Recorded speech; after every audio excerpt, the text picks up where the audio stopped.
Hello, it's Dervin here, and this is going to be a review of 4Ground's 28mm Cafe Gondree. So, it's my birthday in a couple of days. Actually, this arrived early, and generously my wife let me open it early as well, which is good. Otherwise, I would have been pacing around on the weekend until I got it. So, this is on the back.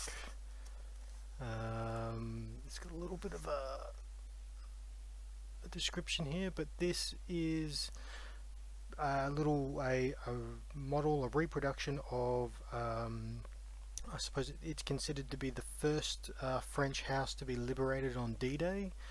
For those of you who know the Pegasus Bridge, I don't have the Pegasus Bridge, but so this is a little cafe that was next to the bridge.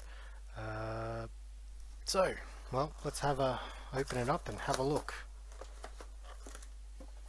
Okay, let's just move in a little and let's see. So, first thing is color instructions. Pretty good. They're pretty much on par with what I've seen. Skill rating 5. So, must be some little tricky bits on there. 2 pages of color instructions. Okay. Inside the that's pretty cool. Some pegs and rubber bands to help you build it. Very handy. What's in here? Oh. And this is the building. Okay, let's pull it out. What do we got? We've got roof tiles. What are they? Window shades. Okay, and the sides. Let's see if I can just get this. There we go. Okay. Side of the house and some interior stairs. I don't know, I think I'll just won't suggest what they are. Well, that's a really thin bit of MDF there. Lots of nice tidy brickwork. More walls, maybe they're interior.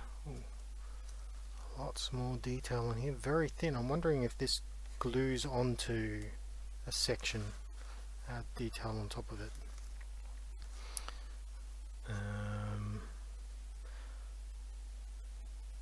Some doors,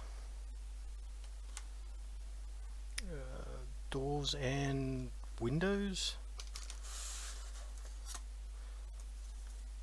Must be sections for the roof.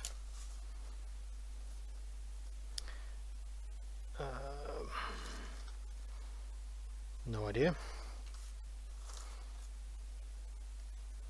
More little detailing. Again, another thin piece, so that must be more detailing. Looks like chimney up here. Floors.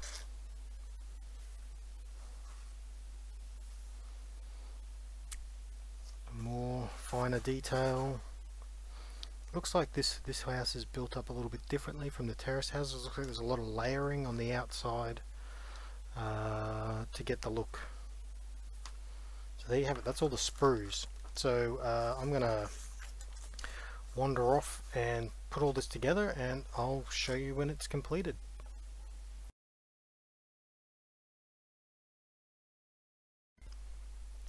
So here it is, the completed Hotel Gondree.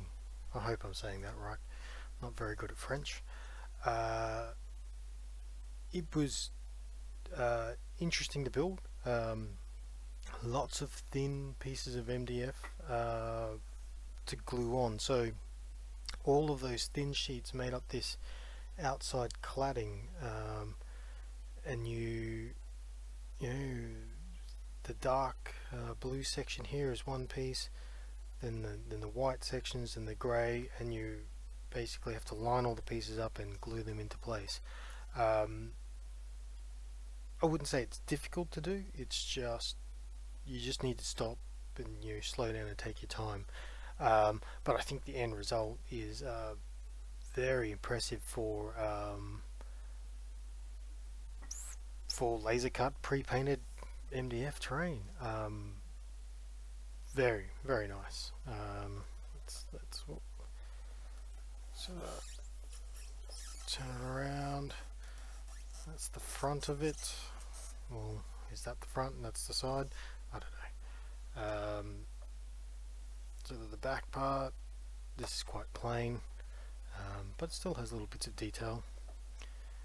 The end, and we'll spin right back around. It's got 3 chimneys.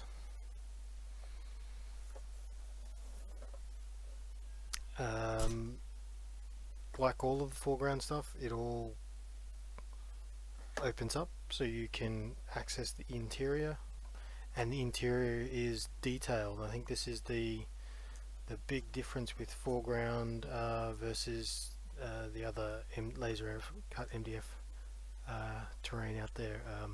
They fully detail the interiors.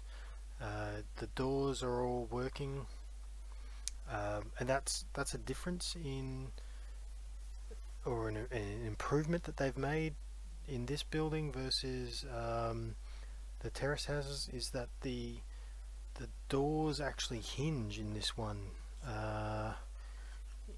If you can see underneath, I have the little holes here, and the doors slot into there, and then in basically as part of the headboard, it's got a little hole, and you've just got to slide the door into that and then slide that piece and glue it into place, and then the door hinges. I suppose some people might want their doors to swing open or anything like that, but yeah, I'm rather impressed that you can do that. Downstairs, you got more doors. The one under the stairs is just for show. It's quite nice.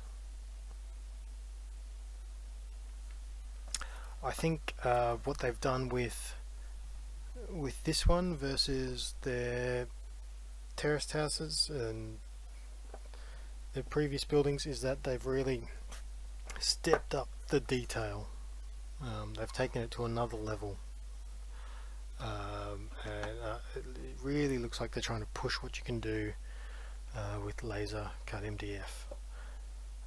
I've got one of the terrace houses here that I'll put up beside it so we can see the difference in size and just sort of where they come. So this is the end terraced house, and you can see here on this the exterior is quite flat. You've got the damage where you go into the brick, but you don't have this intricate brickwork, and then I don't know what you actually call this outside cladding here, but it's very detailed. You can see that the terraced houses are a bit taller, and they're definitely deeper. If I grab a tape measure, yep, what's that? So the cafe is 95 mils deep, and the terrace houses are 150 millimeters deep. So you can see that it's definitely having them sit side by side. Down your street, you could probably do it. You could put this here if you want to set up a street like that. Just got to remember at the back it's just going to be a bit deeper. For those who want to know, the cafe is also 284 millimeters long.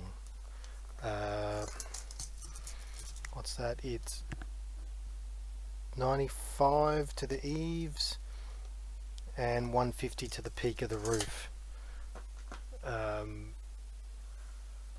I'm really happy with it. I think for $4,000, I think this cost. I think once you work it all out into Australian dollars, it's about 60 Australian dollars. So it's not that expensive. It is a little bit more expensive than the other stuff out there in terms of laser cut, but it's not significantly more, and it comes pre-painted. And I think the key difference is the internal detailing. A lot of the other stuff out there, it's really just about the exterior cladding. But it all comes down to what you want to do. If you want to use the interior, or you're just using a building, as a building, as just basically as the externals. I'm happy, and I'm really trying to push a lot of my gaming so that you are using the buildings. You're firing from the windows, so you want to know where your guys are inside, and what they're shooting out of. So look, I'm really happy with it. I'm looking at doing some weathering, and I've done a little bit on the other 4Ground houses. I'm not sure. This is, I think they've pushed the level of detail again on this one, or they definitely have, and I don't think it needs as much. I mean, you can even see in the roof tiles, they've gone for smaller roof tiles, and I like this new style. Those roof tiles really, I don't know, there's something about them that I prefer over the older style ones. So it would be interesting to see if they do more, or is their World at War range houses in this style. I'll be very interested in to see that. So if you've got any questions about this, just let me know, and I'll be happy to answer them. Thank you guys.